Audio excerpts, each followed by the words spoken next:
Shalom Voltagers. Hari ini sama-sama kita memperingati Hari Jumat Agung.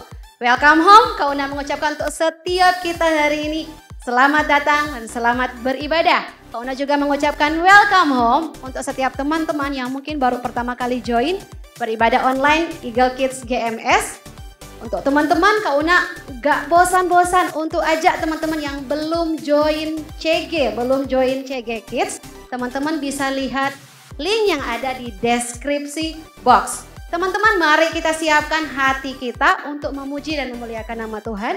Teman-teman juga bisa siapkan buku catatan dan Alkitab teman-teman. Kita akan memuji Tuhan. Siapkan hatimu, mari sama-sama kita berdoa. Tuhan Yesus, terima kasih, kami bersyukur karena Tuhan baik di dalam hidup kami. Terima kasih untuk kesempatan yang baru. Hari ini kami mau memuji Tuhan. Hari ini kami mau memuliakan nama Tuhan. Engkau bertata atas puji-pujian hari ini. Engkau bertata atas ibadah kami, bahkan setiap firman hari ini Tuhan. Terima kasih, kami bersyukur di dalam nama Yesus yang bersukacita untuk beribadah. Sama-sama katakan, amin. Selamat beribadah.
bersyukur ya Tuhan.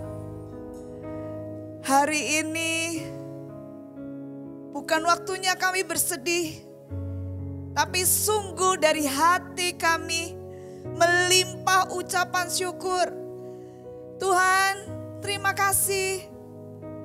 Kalau Tuhan tidak berkorban untuk kami, maka kami nggak tahu nanti ujungnya hidup kami kemana.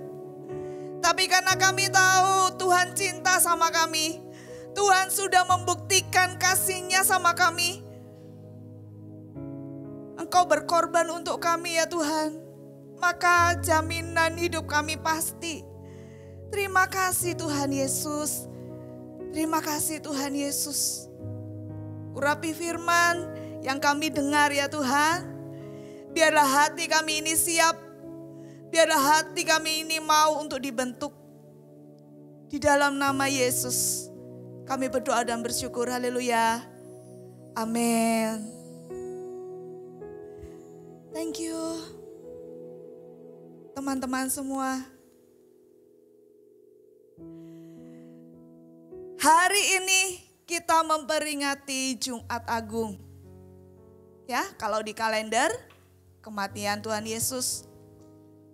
Tapi lebih daripada itu, kita sebagai orang percaya tahu bahwa Yesus berkorban untuk kita. Yesus berkorban untuk cintanya sama kita. Untuk kalian dan juga untuk kakak. Kita buka dulu ya kebenaran firman Tuhan di Roma 3 ayat 23. Kakak harap semuanya sudah siap dengan Alkitabnya ya. Sekalipun ada teks, tapi biasakan juga kalian untuk membuka Alkitabnya. Ya. Roma 3 ayat yang ke-23. Kari akan bacakan, teman-teman semua menyimak ya. Karena semua orang telah berbuat dosa dan telah kehilangan kemuliaan Allah. Ini adalah kebenaran firman Tuhan. Karena semua orang telah berbuat dosa dan kehilangan kemuliaan Allah. Loh, terus gimana hidupku, Kak? Terus gimana dengan keluargaku? Dulu waktu Adam dan Hawa diciptakan dan kemudian jatuh dalam dosa, maka semua manusia pun juga ikut berdosa, kena kutuk dosanya. Termasuk kakak dan juga kalian. Tapi kabar baiknya adalah, puji Tuhan, ayat ini gak berhenti sampai di sini aja. Tapi ada ayat berikutnya, yaitu ayat yang ke-24. Ayo kita baca. Kalian yang ada di rumah ataupun dimanapun kalian menyaksikan tayangan ini ya. Kalian ikuti ibadah ini. Baca dengan suara yang semangat. Ya, sama-sama dengan Kak Arli. 1, 2, 3. Dan oleh kasih karunia telah dibenarkan dengan cuma-cuma karena penebusan dalam Kristus Yesus. Dibenarkan loh. Jadi nggak ada alasan lagi kita hidup ya karena aku udah berdosa, ya udah aku dosa-dosa terus. Nggak ada alasannya begitu. Karena apa? Karena penebusan Yesus Kristus kita dibenarkan. Pernah lihat tanaman yang kering, yang udah kayak nggak ada harapan untuk tumbuh? Kak Ari cerita ya. 2 tahun lalu, Kak Ari pernah bawa tanaman lidah buaya, ya. Dan itu waktu Kak Arli bawa, kondisinya itu udah hampir kering gitu loh. Jadi Kak Arli ragu kayak mau nanam, tumbuh gak ya di tanah ini kayak gitu ya. Kemudian Kak Arli coba, ya udahlah, apa salahnya mau mencoba. Kak Arli tanam itu bibitnya, walaupun sudah kering, layu kayak gitu ya. Kak Arli tanam aja, sehari 2 hari gak ada perubahan dong ya. Kemudian beberapa bulan kemudian tiba-tiba kayak Kak Arli merasa kok kayak ada kok kelihatan seger gitu loh. Ya jadi gak kelihatan yang kering bagaimana. Kemudian tetap Kak Arli siram ya. Kemudian Kak Ari lihat pertumbuhannya sampai akhirnya musim hujan. Kak Ari akhirnya nggak siram, ya biarkan hujan yang menyiram gitu ya. Dan lama kelamaan tanpa terasa Kak Ari juga udah lupa dengan tanaman itu, tapi memang masih musim hujan ya, sampai berapa bulan itu. Kemudian Kak Ari lihat, loh kok udah tegak. Jadi lidah buayanya itu yang Kak Arli awalnya itu tanam itu masih dalam keadaan layu dan agak kering kayak gitu. Ini kok sudah tegak. Wah berhasil. Kak Arli senang. Kak Arli biarkan sampai kemudian dulu waktu Kak Arli bawa itu sekitar segini. Sekarang udah besar dan lebar batangnya itu sudah segini. Oh Kak Arli kayak wow ternyata dia bisa tumbuh ya. Bukan Kak Arli. Bukan karena usahanya Kak Arli. Tapi Kak Arli diingatkan. Itu karena Tuhan yang kasih pertumbuhan. Sama pada saat manusia jatuh dalam dosa. Seharusnya manusia itu tempatnya di neraka. Tapi karena penebusan Tuhan Yesus yang seharusnya mati jadi hidup. Bahkan akan hidup selama-lamanya bersama dengan Tuhan. Hidup kekal. Ya, Tuhanlah sumber hidup kita. Tuhan gak pernah meninggalkan kita. Karena itu Bapa memberikan satu misi khusus buat Tuhan Yesus datang ke dunia. Yaitu menyelamatkan manusia. Sama di Yohanes 14, nanti teman-teman bisa baca. Tuhan Yesus katakan, akulah jalan dan kebenaran dan hidup. Tidak ada yang bisa datang kepada Bapa kalau tidak melalui aku, kata Tuhan Yesus. Jadi gak ada satupun yang bisa memiliki hidup kekal di surga bersama dengan Yesus. Kalau gak percaya kepada Tuhan Yesus dan pengorbanannya. Ketika Tuhan Yesus disalibkan, tahu gak teman-teman? Tuhan Yesus sedang memikirkan kita. Memikirkan kakak, memikirkan kalian, memikirkan keluarga kalian. Lalu ketika Tuhan Yesus disalibkan, apa sih yang Tuhan Yesus sedang lakukan atau tujuan apa? Coba sekarang teman-teman bisa catat. Yang pertama, Tuhan Yesus berkorban itu karena Yesus bisa mengatasi ketakutan dan putus asa. There is no fearness in Jesus. Dan juga gak ada yang namanya patah harapan atau putus harapan, gak ada. Satu tokoh Alkitab ketika Tuhan Yesus disalibkan, namanya Petrus. Ya, teman-teman tahu Petrus? Petrus adalah salah satu dari murid Tuhan Yesus. Ketika Yesus ditangkap dan kemudian dipukul, kemudian diolok-olok, diludahi. Petrus dari jauh gak berani mendekat. Kenapa? Takut. Takut kalau ketahuan bahwa dia adalah pengikut Kristus. Lukas 22 ayat 61 sampai 62. Hari ini kita akan lumayan banyak untuk membaca firman Tuhan ya. Jadi teman-teman jangan ketinggalan, catat ayat-ayatnya.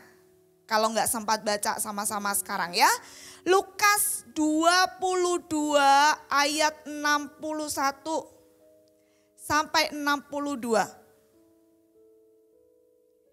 Lalu berpalinglah Tuhan memandang Petrus, maka teringatlah Petrus bahwa Tuhan telah berkata kepadanya, sebelum ayam berkokok pada hari ini, engkau telah 3 kali menyangkal aku. Lalu ia pergi keluar dan menangis dengan sedihnya. Ketika Petrus menyangkal Yesus, ada gak enak di dalam hatinya, tetapi ketakutan itu mengalahkannya. Dia putus asa. Kenapa? Karena melihat Yesus gak berdaya.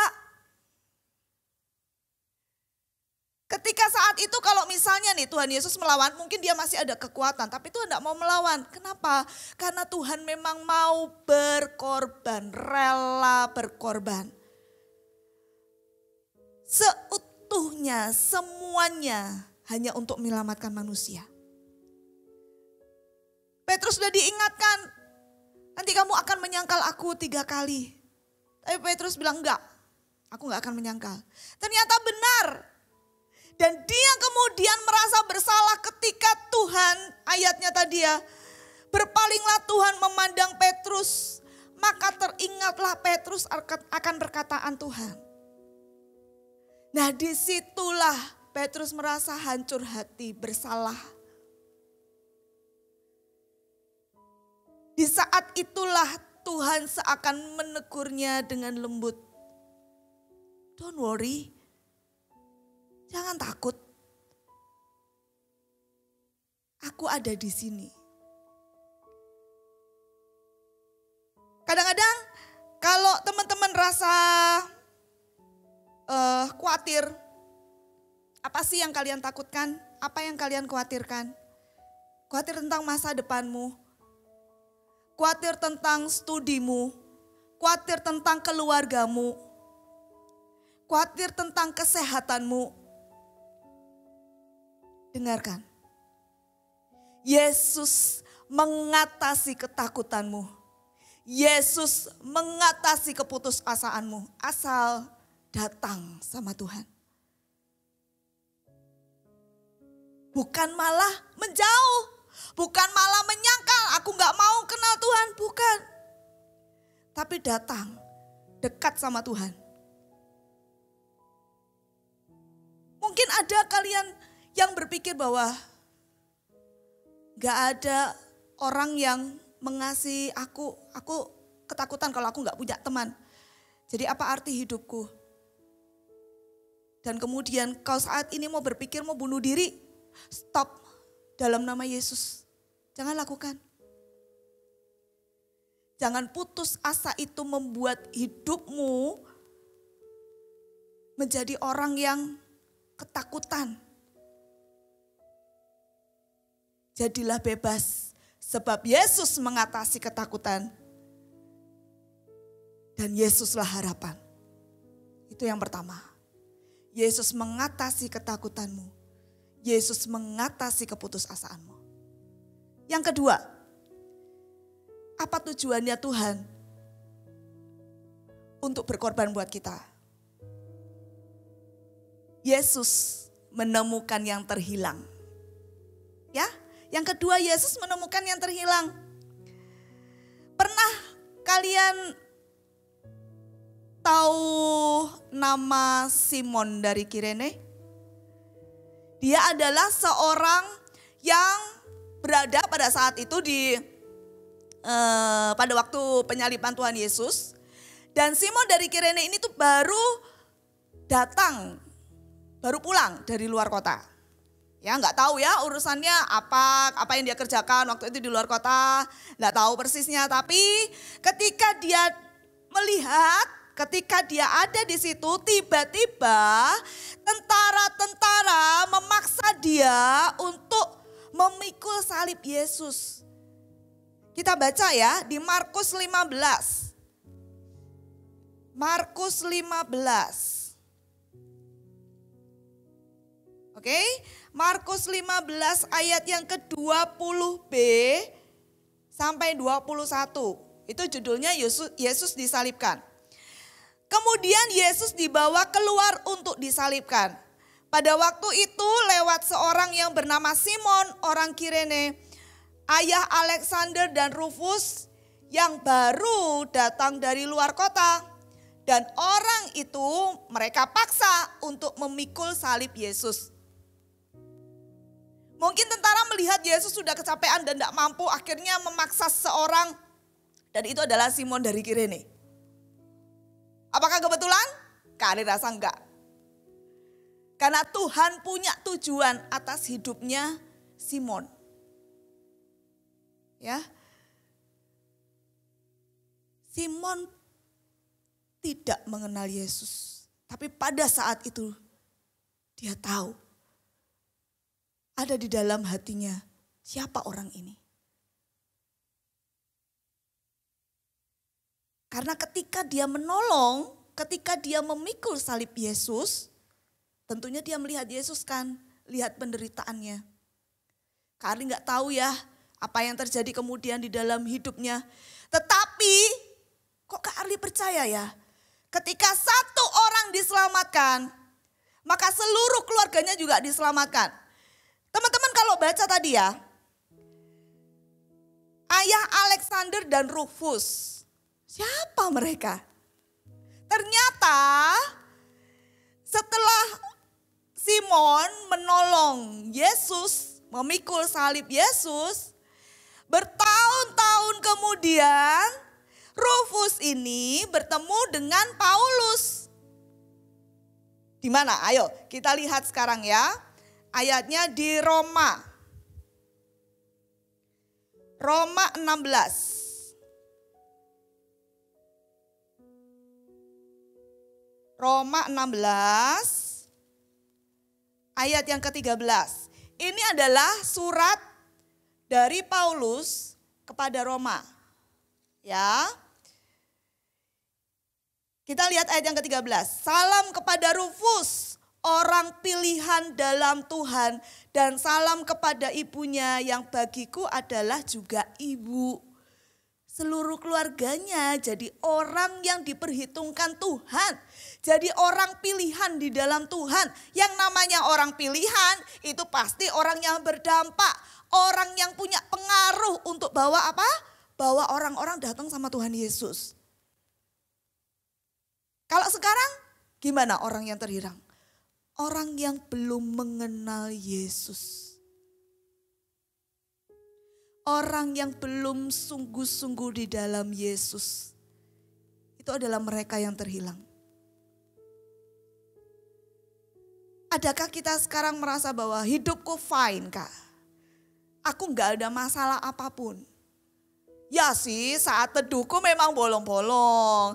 Tapi aku bukan yang membuat kejahatan, enggak kayak gitu. Ketika aku lihat hal sesuatu yang salah, terus nanti ketika aku takut kalau temanku jahatin aku, ya udahlah aku berbuat baik sama mereka dengan mendukung mereka. Ya nggak ada salahnya sih Kak. Hanya a little sin.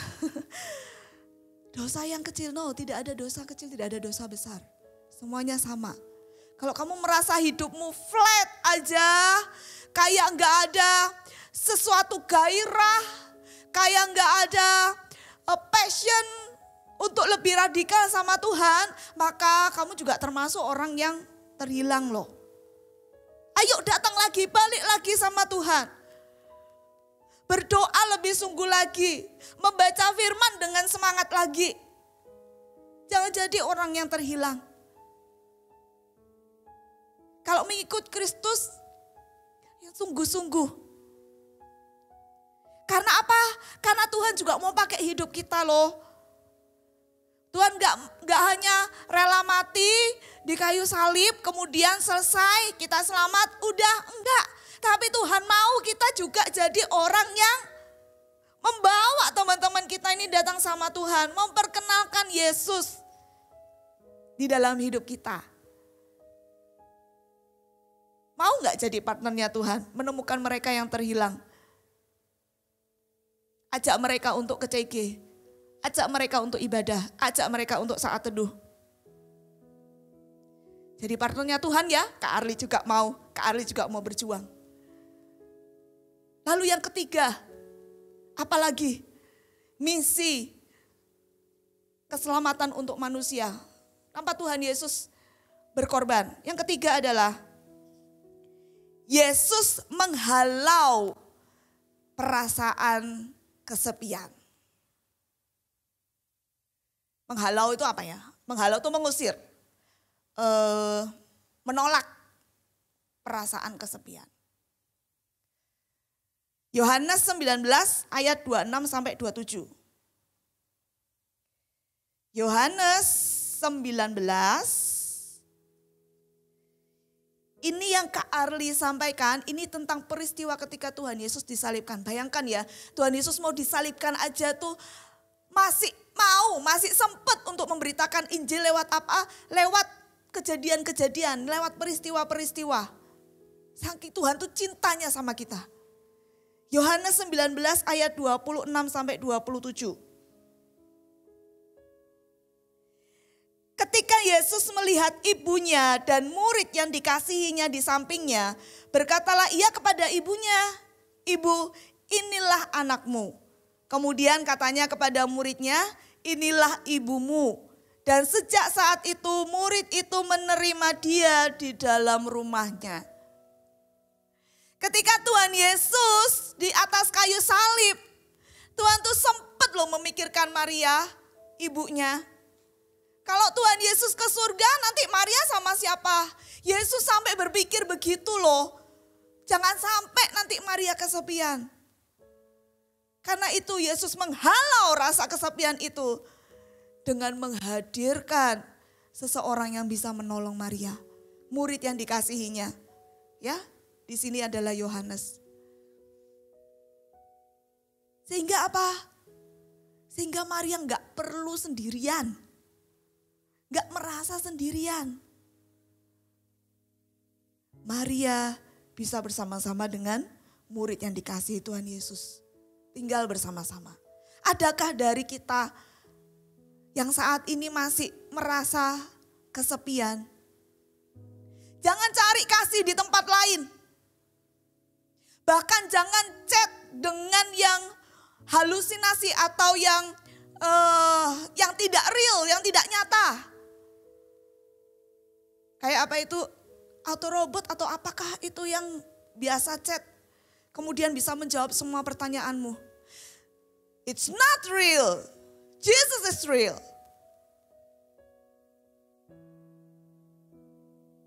Katakan pada dirimu ketika kamu merasa kesepian,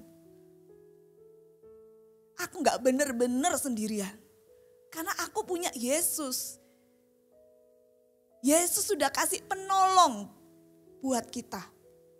Kalau Maria dikasih Yohanes sebagai anaknya, dikasih tahu supaya tinggal bersama dengan murid yang dikasihi Tuhan Yesus yaitu Yohanes. Bukan berarti murid yang lain gak dikasihi, enggak ya. Tapi karena Yohanes ini menyebut dirinya yang dikasihi Tuhan. Ya. Tuhan memberikan Yohanes supaya Maria tidak kesepian sebagai ibu dan anak. Kalau kita langsung dikasih sama Tuhan tuh Roh Kudus. Pribadinya sendiri yang gak pernah absen di dalam hidup kita. Sekalipun mungkin kita absen untuk berdoa. Ada waktunya terus lupa berdoa. Tapi Tuhan gak pernah lupa. Roh Kudus selalu ada di dalam diri kita. Jadi jangan cari kasih di tempat lain atau di benda apapun. Untuk mengisi kekosongan hidupmu atau hatimu. Karena kita gak pernah benar-benar sendirian. Amin.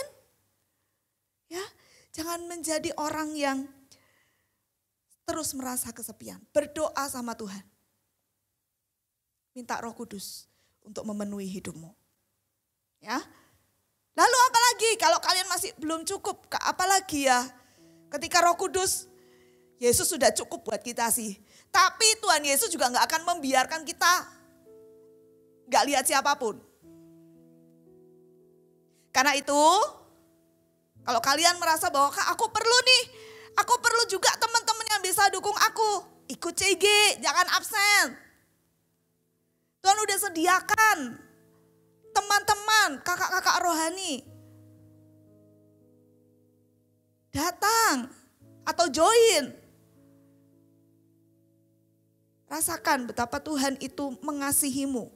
Bukan hanya secara rohmu juga, bahkan secara jasmani juga Tuhan kasih teman buat kamu. Ya, jiwa. Tapi jangan disalah arti ya. Jangan terus kemudian ya udah berteman gitu seluas-luasnya. perlu juga diingat-ingat. Nah, firman Tuhan katakan pergaulan yang buruk merusakkan kebiasaan yang baik. Jadi hati-hati ketika berteman. Ya.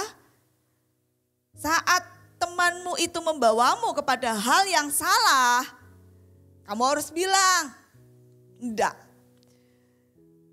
Karena aku enggak sendirian, aku bersama dengan Tuhan yang hidup di dalamku itu hidup benar. Jadi aku juga mau hidup benar. Ya. Enggak boleh ada yang merasa kesepian di sini. Sekalipun orang tuamu meninggalkanmu, firman Tuhan katakan, Tuhan gak pernah sekalipun meninggalkan kita. Karena Tuhan yang menciptakan kita. Ya. Yang keempat. Misi apa lagi? Yesus menanggung setiap segala sakit dan dosa. Kalau sekarang kamu merasa bersalah terus. Coba ingat penjahat yang di sampingnya salib Tuhan Yesus. Ya. Dia juga mengalami hal yang sama. Sakit di tubuh, sakit juga di rohnya, di hatinya. Karena dia merasa berdosa.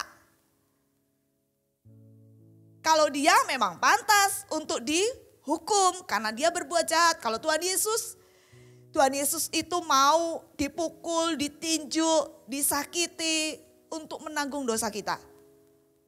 Itu misi Tuhan. Supaya kita tuh gak hidup di dalam kematian kekal. Tapi kita ada di dalam kehidupan kekal. Kita baca ya. Lukas 23. Lukas 23. Ayat yang ke-39 sampai 43. Ya. Lukas 23 ayat yang ke-39 sampai 43. Oke. Kali bacakan ya.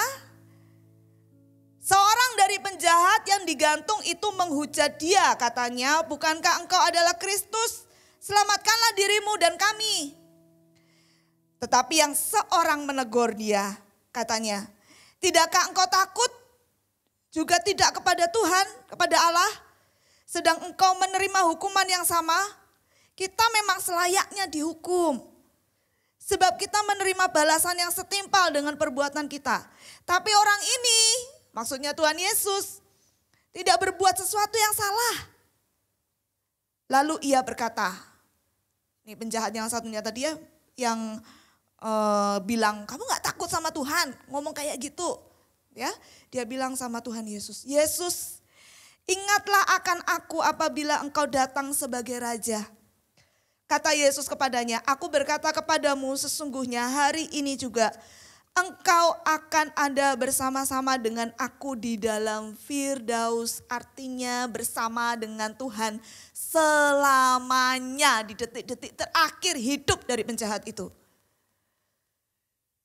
Dia berdosa, dia layak untuk dihukum. Tapi ketika dia datang di detik-detik terakhirnya, Tuhan berkata, "Ayo, kau sudah bersamaku sekarang ini di Firdaus, di surga." Kita juga akan datang pada Tuhan ketika kita berdosa. Tapi jangan tunggu waktu mau detik-detik terakhir ya. Jangan. Kalau sekarang udah tahu, ya aku tadi udah lakukan dosa. Aku tadi contohnya nonton film porno atau lihat gambar-gambar porno. Aku ikut sama temanku, cepet-cepet balik. Supaya engkau disembuhkan sama Tuhan. Dan iblis gak bisa mengintimidasimu. Karena kamu udah bebas. Yesus mati di kayu salib itu untuk menanggung sakit dan juga dosamu. Artinya datang sama Tuhan, minta ampun sama Tuhan, mengakui dosa di hadapan Tuhan. Kamu jadi orang yang bebas. Minta Roh Kudus memenuhimu, maka damai sejahtera itu akan turun. Jangan terus merasa bersalah. Atau, "Kak, aku sakit, tapi aku udah berdoa, belum juga disembuhkan." 1 Timotius 5 mengatakan, tetaplah berdoa. Ya.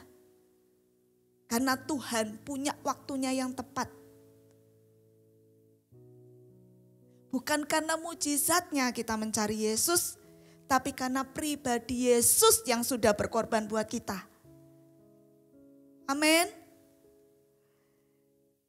Kalau kita masih ada di dalam dunia ini, maka kita bisa kayak mengalami tadi, ketakutan, mungkin sempat putus asa, lalu kemudian sepian, ya, atau juga sakit, bisa lakukan dosa, atau bahkan kita ya udah mulai flat lagi hidupnya. Berjuang, katakan pada dirimu, berjuang. Ya, berjuanglah untuk imanmu pada Yesus. Yohanes 3 ayat 16. Itu akan membawa kita mengerti bahwa Tuhan benar-benar sayang sama kita. Yohanes 3 ayat 16 ya.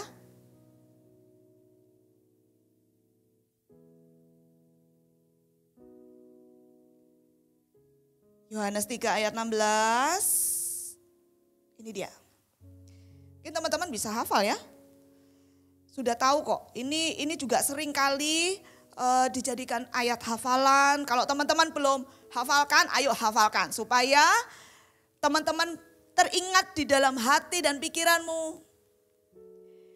Jesus loves you. Ya, Yohanes 3 ayat 16. Karena begitu besar kasih Allah akan dunia ini.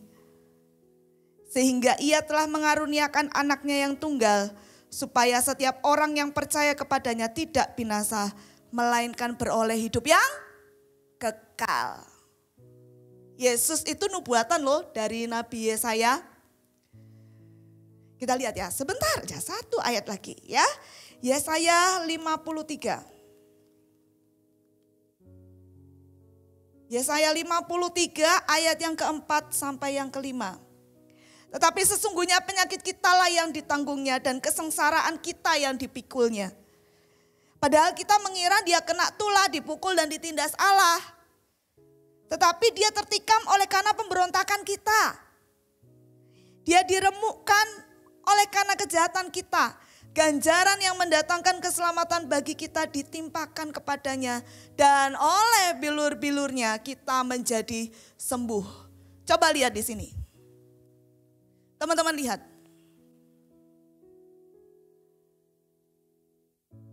Ada yang kalian sedang alami di sini? Ini semua udah ditanggung sama Tuhan. Ini semua udah diselesaikan. Jadi jangan ambil lagi. Jangan lakukan lagi. Yesus mengasihimu sampai selama-lamanya. Makanya ini sudah Tuhan tanggung. Udah dibawa jauh-jauh. Jadi jangan kita yang mendekat dan kita ambil kembali. Karena Tuhan Yesuslah yang mampu untuk membawa kita dalam kehidupan. Teman-teman, kalau kita tahu kita ini orang yang berharga, kita ini dikasihi Tuhan, kita gak akan menyia-nyiakan hidup kita. Sehari, sejam, sedetik itu berharga. Gunakan waktumu untuk apa? Untuk menyenangkan hati Tuhan. Kalau Tuhan Yesus sudah rela memberikan nyawanya untuk kita, maukah sekarang kita juga rela memberikan hidup kita untuk memuliakan nama Tuhan? Amin. Semua boleh tutup Alkitabnya. Kita mau bawa penyembahan kita ya di hari ini. Ketika Tuhan mengorbankan hidupnya untuk kita, kita mau say, thank you Lord Jesus, I love you. I I love you Lord Jesus.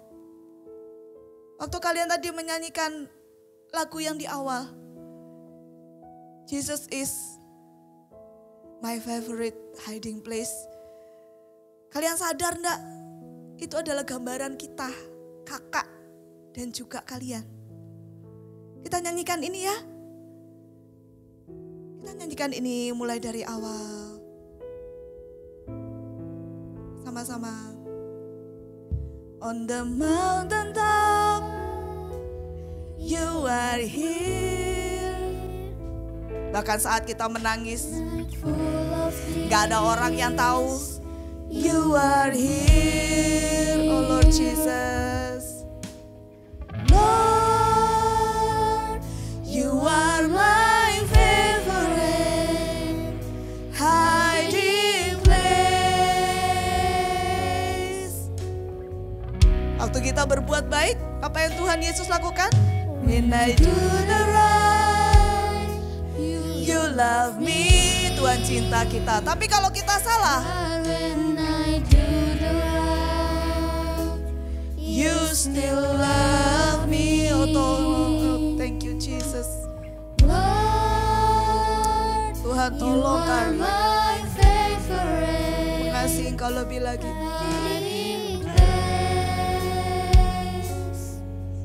I love you Jesus.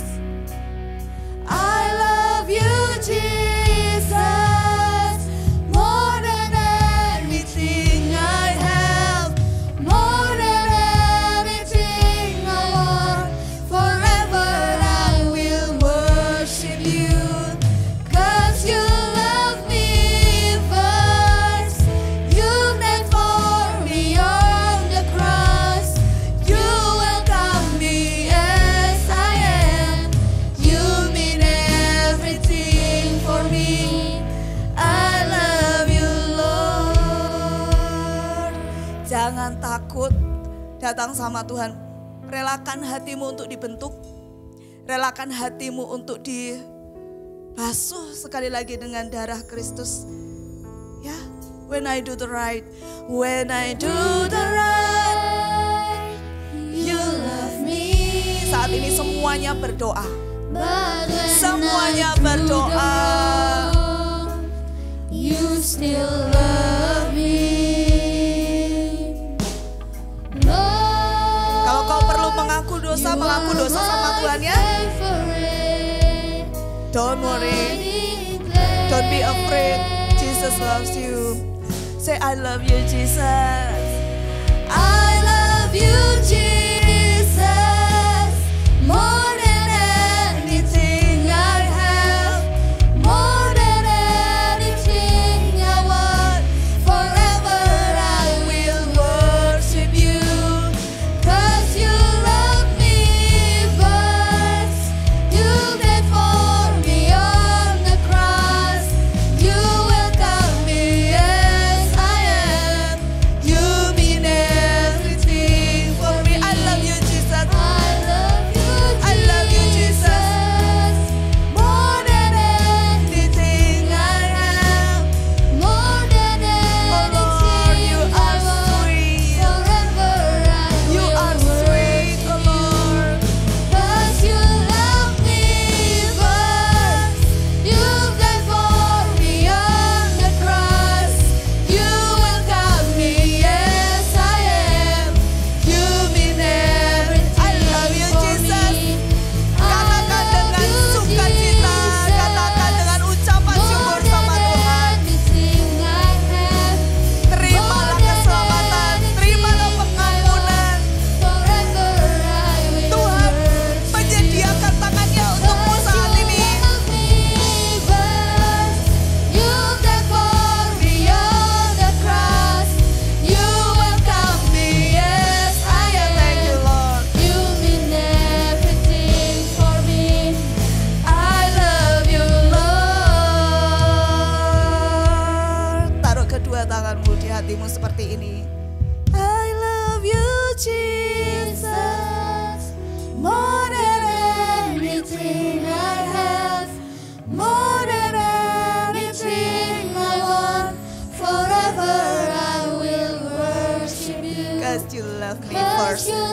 Ya, selalu dari Tuhan yang memulai. Terima kasih Yesus. You welcome me as I am.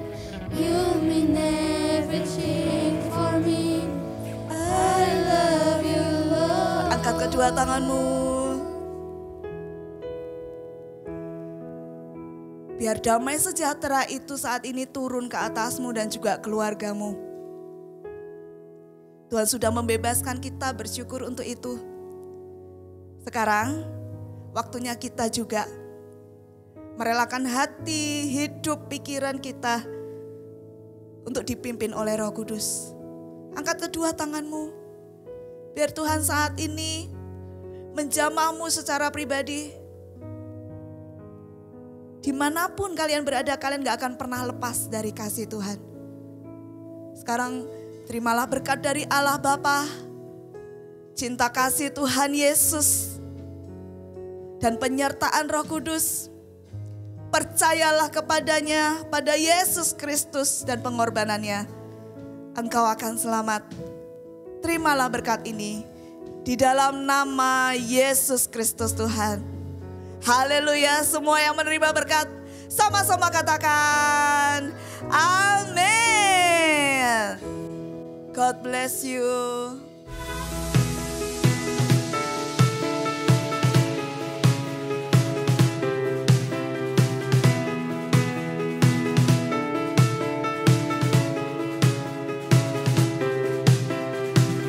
Ku punya Yesus, Dia sang penebus. Segala dosaku telah dihapuskan. Ku dijadikan ciptaan baru. Kini ku hidup hanya bagi Dia. Ku punya Yesus, Dia sang penebus.